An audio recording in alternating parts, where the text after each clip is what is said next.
diulang Pak. Iya Pak. Dibayar sama siapa? Jenderal siapa? Wiranto. Wiranto kamu, ya, ini saya bisa tanya. Saya disuruh Pak. Dibayar berapa? Lihat dulu. Kamu dibayar berapa kamu? Wiranto. Bisa dikirim langsung. Tadi ya. Makanya. Saya pesuruh Pak. Pesuruh. Kamu masuk lagi. Tadi saya keluarkan. Mau gue bakar lu. Aku dibayar. Mau gue bakar lu. Tadi gini kan. Ya itu kan. Mau. Awas sekali lagi lu hancurin. Habisin aja Ustaz, habisin Ustaz. Oke. Sekali lagi masuk ke channel umat Islam kayak gini. Jangan terlalu Saya percaya. tinggal gini. Serius. Iya Bang. Siap. Coba kamu nangis. Siap. Nangis. Bohong, Ustaz. Air mata. Terusin Ustaz. Ya saya gini. Sekali lagi nih. 5 menit saya buru. Ya. Jangan sekali-kali lagi. Sudah diserap.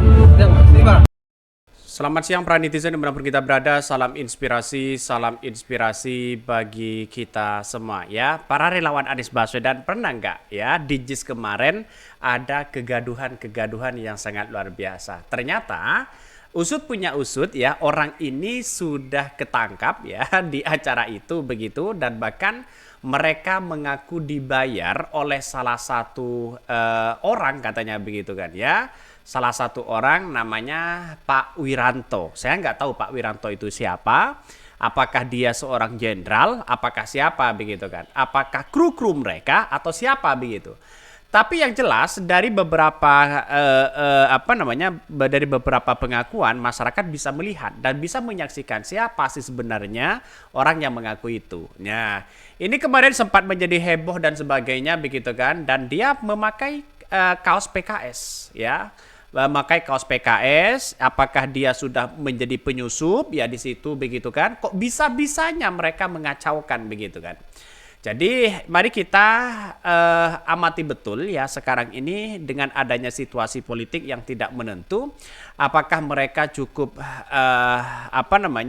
melakukan hal-hal yang tidak senonoh ini. Pelaku ya pemukulan terhadap relawan dan petugas pengamanan di area luar pintu barat JIS ya diamankan, mengaku dibayar oleh Jenderal Wiranto. Ini ya ditulis ya oleh Dede Mordok ya. Panik Wir katanya.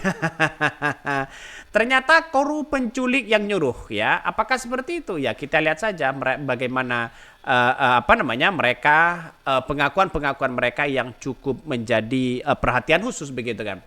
Ini harus diviralkan, disampaikan kepada semua masyarakat hari ini biar mewanti-wanti ya. Biar biar menjaga di situ begitu kan. Ini para militer ya, saya tidak jamin ya bahwa nama aktor yang sedemikian mau mengakui. Dilapor kemana? Polisi. Jangan berharap. Negara Indonesia darurat hukum dan keadilan yang benar dan jujur. Itulah komentar-komentar dari netizen. Yang menjadi pertanyaan penting hari ini, apakah benar seorang Wiranto ya yang menyuruh itu begitu kan ya?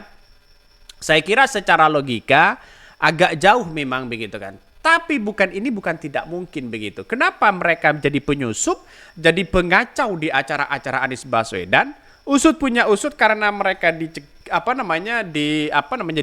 begitu kan ya, baru mereka mengakui begitu kan dari orangnya sendiri. Tapi kelihatan wajahnya mereka begitu, saya tidak bisa melihat itu, tapi kenyataannya pengakuan itu cukup menjadi menjadi perhatian publik begitu kan. Tapi kenapa nggak diusut kasus seperti ini? Kan ini sudah masuk ke ranah tindakan pidana. Mungkin dari tim Ses 01 melaporkan atau dari yang jadi korban melaporkan gitu. Nah, kita tunggu saja karena dengan situasi seperti ini kita lihat saja dari tim pendukung Anies Baswedan tidak pernah melaporkan orang ya. Jadi perlu diingat, dia memberikan kebebasan. Anies Baswedan pun mengatakan jangan dilaporkan orang-orang yang kemudian menyampaikan aspirasi. Ya itu satu. Tapi kalau ada orang yang kemudian mendapatkan ingin mengacaukan acara, memfitnah sana sini, ya bukan tidak mungkin akan dilaporkan. Tapi saya rasa kalau sudah minta maaf dilepas saja. Karena relawan dari Anies Baswedan bukan doyan lapor.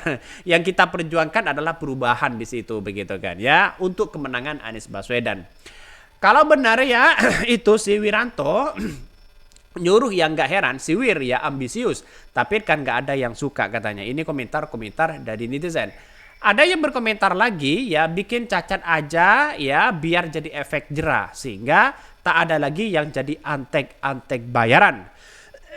Itu sangat-sangat luar biasa mereka mengatakan hal-hal sedemikian rupa begitu kan, bahkan bisa mengacaukan. Saya kira kemarin itu datang ke JIS berdesak-desakan di situ begitu kan. Yang anehnya begitu kan.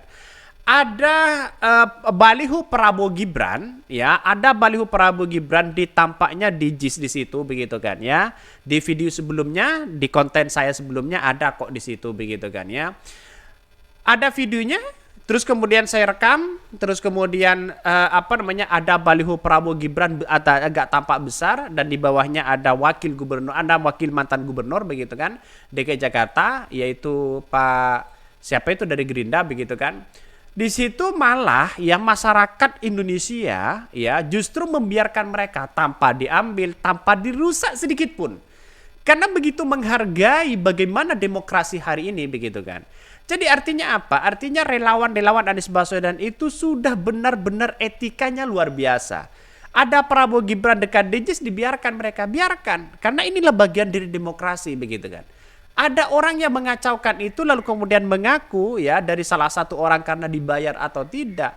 Apakah ini cukup menjadi perhatian publik? Ini sebenarnya sudah masuk kepada pidana begitu, tidak tanpa delik aduan di situ. Astagfirullah, ini ada yang berkomentar, sungguh jika perintah seseorang maka segeralah ya.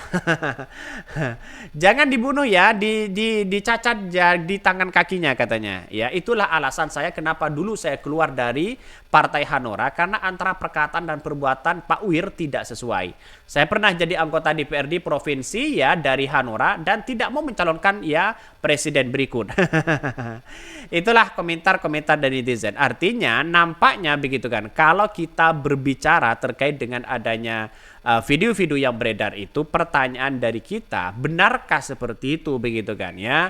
Karena dengan adanya seperti ini kan jangan sampai kita langsung percaya ditelan mentah-mentah, tapi cukup menjadi bukti bahwa mereka ya apa yang ia lakukan begitu kan cukup menjadi bukti bahwa apakah kita itu termasuk orang-orang yang kemudian diincar atau apa begitu kan ya sampai-sampai seperti ini ya.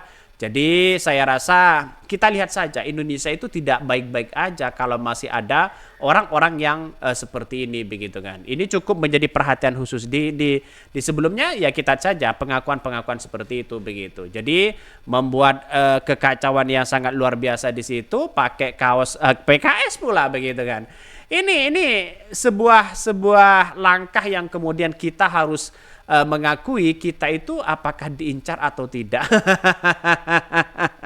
Atau mereka saking paniknya atau apa begitu kan ya. Itu sudah jelas begitu kan. Dalam artian bahwa kenapa kok masih ada sesuatu yang ancam sana ya. Yang paling menjadi catatan penting kepada kita adalah bahwa kenapa orang-orang yang berangkat di JIS itu begitu kan ya selalu ada halang ya, selalu ada penghalang begitu kan. Mengapa saya katakan seperti? Coba berangkat dari Ancolnya saja, dari Taman Ancolnya saja berangkat motor ke JIS ya, lewat proyek, lewat tempat kecil. Kenapa tidak dibuka dari luar begitu kan?